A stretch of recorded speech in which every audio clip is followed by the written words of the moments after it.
Hey, Mercy Kids. It's good to see you. We are in this series about racial reconciliation. And so Sunday we talked about how God made people different on purpose, and it is good. And so today we're going to read a story that helps us kind of think about these differences. What's so good about them? What's beautiful in them? All right? It's called The Name Jar. I think you'll like it. Through the school bus window, Unhei looked out at the strange buildings and houses on the way to her new school. It was her first day, and she was both nervous and excited. You know that combo? She fingered the little block of wood in her pocket and remembered leaving her grandmother at the airport in Korea. Her grandmother had wiped away Unhei's tears and handed her an ink pad and a small red satin pouch. "Your name is inside," she had said. "My name?" Unhei had wondered. Again she took out the red pouch to look at the wooden block with her name carved in it. As she ran her fingers along the grooves and the ridges of the Korean characters, she pictured her grandmother's smile. Wonder if they left Grandma? "Is that something for show and tell?" a boy asked Unhei, surprising her. Unhei looked up as more kids leaned over. Oh boy, this is kind of an intense bus ride. "No, it's mine," Unhei answered quickly, putting the pouch back in her pocket. "Are you new here? What's your name?" a girl asked. "Unhei," said Unhei. "Unhei?" the girl asked, scrunching up her face. Oh boy. Unhei, some kids chanted. This is getting a lot. Oh no. No, Unhei corrected. It's spelled U-N-H-E-I and it's pronounced Unhei. "Ooh, it's you-hey," he said, just like you-hey. "What about hey you?" Oh boy, what's going on, you guys? Just then, the bus pulled up to school, the doors opened, and Unhei, of course, hurried to get off. "Hey, you-hey, bye-bye," the kids yelled as she left. Unhei felt herself blush. Has that ever happened to you? Boy. How is she feeling? Unhei stood in the doorway of her new and noisy classroom. She was relieved that all the kids on the bus had gone to another room, but her face still felt red. "Aren't you going in?" asked the curly-haired boy with lots of dots on his face. What are those? "You're the new girl, right?" he asked cheerfully. Unhei nodded, and before she could walk away, the boy took her hand and pulled her through the door. "Here's the new girl," he announced so loudly that the teacher, Mr. Kakatos, almost dropped his glasses. Mr. Kakatos thanked him and greeted Unhei. "Please welcome our newest student," he said to the class. "She and her family just arrived from Korea last week." Unhei smiled broadly and tried not to show her nervousness. Do you ever do that? Smile so people don't know you're nervous? "Hey, what's your name?" someone shouted. Oh boy, she just got off the bus. Unhei pictured the kids on the bus. I haven't picked one yet," she told the class. "But I'll let you know by next week." She hasn't picked one. That's interesting. As Mr. Kakatos showed her to her desk, she felt many round, curious eyes on her. "Why doesn't she have a name?" she heard someone whisper. "Maybe she robbed a bank in Korea and needs a new identity," a boy replied. You think she robbed a bank? What is she really doing? Why does she not want to say? On the bus home, nobody teased her, but Unhei kept thinking about her name. "How was school, Unhei?" her mother asked her when she walked in. "Did you understand the teacher?" Unhei simply nodded. She unpacked her school bag and set the red pouch by a photograph of her grandma. "I'm glad you are learning English well," her mother said. "You must study hard, behave nicely, and get good grades to show that you're a good Korean." Right? She says you have to do all those things to show people that you're a good Korean. "I will," replied Unhei, but I think I would like my own American name," she said quickly. Her mother looked at her with surprise. "Why? Unhei is a beautiful name. Your grandma and I went to a name master for it." "But it's so hard to pronounce," Unhei complained. "I don't want to be different from all the American kids." Listen what her mom says. She says, "You are different, Unhei, and that's a good thing." And Unhei just wrinkled her nose. Have you ever felt that? Have you ever felt like being different was not really a good thing and someone told you it was? You know what that feels like? Later that day, Eunhye and her mother went grocery shopping in their new neighborhood.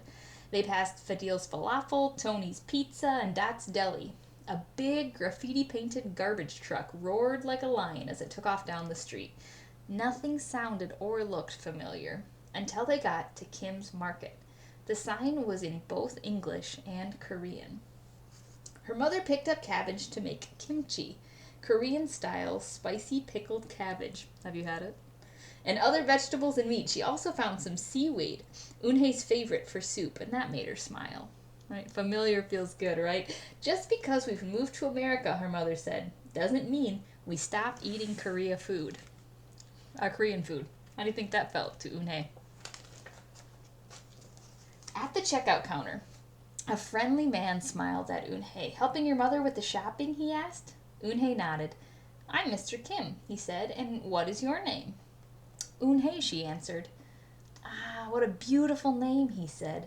Doesn't it mean grace? Eunhae nodded again. My mother and grandmother went to a name master for it, she told him. Well, a graceful name for a graceful girl, Mr. Kim said as he put their groceries into bags and said, welcome to the neighborhood, Eunhae. That evening, Eunhae stood in front of the bathroom mirror. Hi, my name is Amanda, she smiled cheerfully. And then she wrinkled her nose. Hi, my name is Laura. Maybe not, she said. Her smile turned down. Nothing sounded right and nothing felt right. Why do you think that might be? I don't think American kids will like me, she worried, as she began to brush her teeth. What do you think about that? I don't think they'll like me. Ha'i menem id shuzi, she said to the mirror with a mouth full of toothpaste. No, when your mouth is so full. The next morning, when Eunhae arrived at school, she found a glass jar on her desk with some pieces of paper in it. Eunhae took one out and read it aloud. Daisy. That's my baby sister's nickname, but she said you can use it if you want, said Cindy, who sat next to her. What's going on here? Eunhae took out the rest of the paper. Tamala, she read. I got it from a storybook, said Nate. She was smart and brave. Eunhae nodded and unfolded another piece. Wednesday? Yeah, you came here on Wednesday, said Ralph. Ralph might not be the best speller. Can you see it? Thank you for your help. A smile spread over Eunhae's face, and Ralph quickly said, we'll put more names in. You can pick whatever you like. Or pick them all and have the longest name in history. Huh. What do you think about this idea?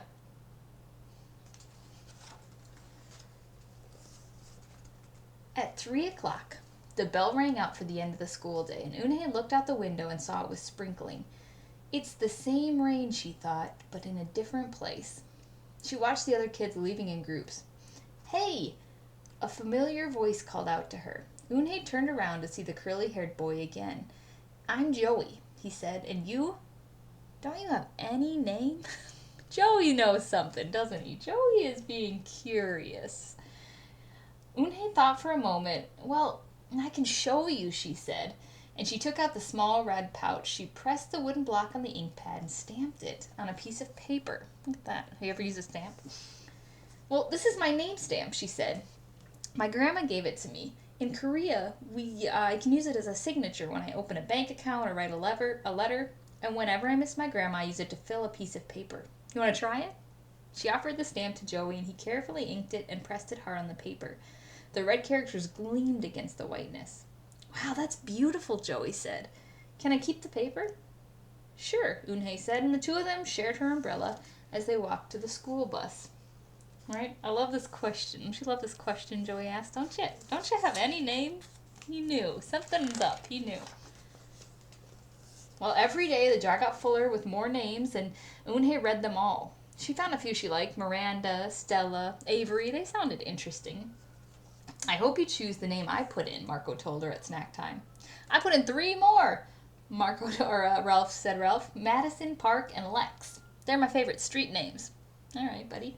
Maybe you should just close your eyes and draw a name, Rosie suggested. Ralph frowned. Well, that's silly. What if she doesn't like the name she draws?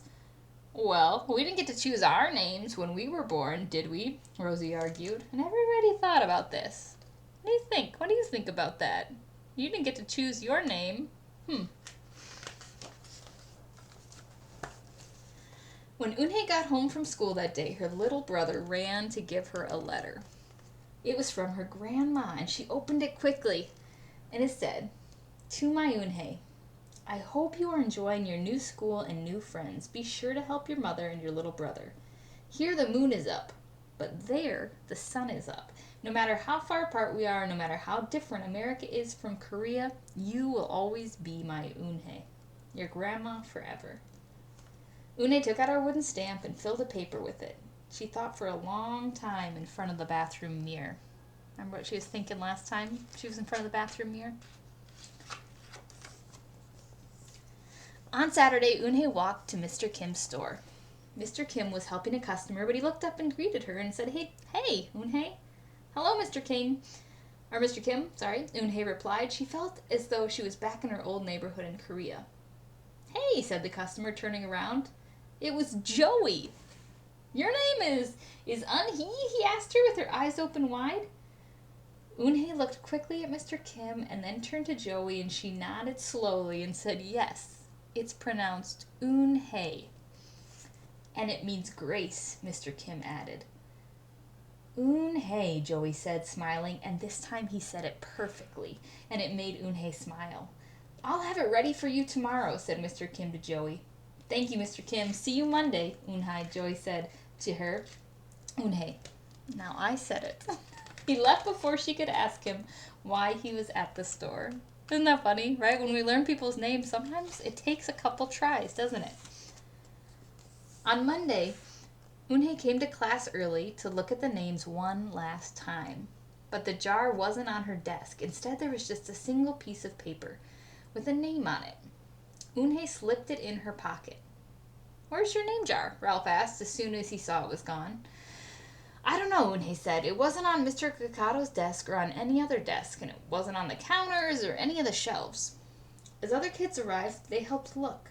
Soon Mr. Kakados came in, and Ralph shouted at him, "The name jar is gone! The jar with all the names in it!" "Gone," Mr. Kakados replied. With a look of concern, he asked Eunhye, "Did you get a chance to read all the names?" Eunhye nodded. She took a breath, and she said, "I'm ready to introduce myself." Eunhye wrote her name on the board in both English and Korean. "I liked the beautiful names and the funny names you thought of for me," she told the class, "but I realized that I liked my name best, and so I chose it again. Korean names mean something. Eunhye means grace." "Grace! Grace! Inhai!" shouted Ralph. Everyone tried to say it. "Yanahi! Eunhye! Eunhye!" Right? Sometimes it takes a couple tries. And Eunhye said her name again slowly and clearly. Soon the kids began to say it better, even Mr. Kakados, and they applauded Eunhye's choice. "I was named after a flower," Rosie whispered to Eunhye. "Lots of American names have meanings too," Mr. Kakados reminded everyone. And when the class was dismissed, Eunhye heard her new friends say goodbye. "Bye, Eunhye. See you tomorrow." "Goodbye, Eunhye." Eunhye said goodbye and then looked around for Joey, but he was already gone. Eunhye, come downstairs," Mother called to Eunhye. "Your friend is here." Eunhye rushed down to see who she meant, and there stood Joey, and in his arms was the name jar. What is he up to? "Where did you find it?" asked Eunhye breathlessly, and Joey looked a little embarrassed. Well, I took it. But only because I wanted you to keep your own name. And you did." He reached in and he pulled out the names and he said, "Do you want to keep the names?" "Thank you. I'll keep them as a souvenir," Eunhye said happily. And then she pulled out the piece of paper from her pocket. "Do you want this back?" Joey grinned. "You can keep it. I'll return the name jar to class. Maybe you could put some Korean nicknames in it for us. Names with good meanings." "I could do that," agreed Eunhye. "I've already got a Korean nickname," Joey said. "Mr. Kim helped me choose it." Carefully, he pulled a small silver pouch from his pocket, and he took out the dark wooden stamp with beautiful Korean characters carved onto it. He pressed on the ink pad and the piece of paper next to her name. "Chinku," read Eunhye. "That means friend." And Chinku smiled back. So you guys, Such a good book, right? How do you feel about her choice? What are you thinking about that? What would you have done, do you think? If you went to a new country and everybody spoke a different language, would you keep your name? What would you do? What do you think?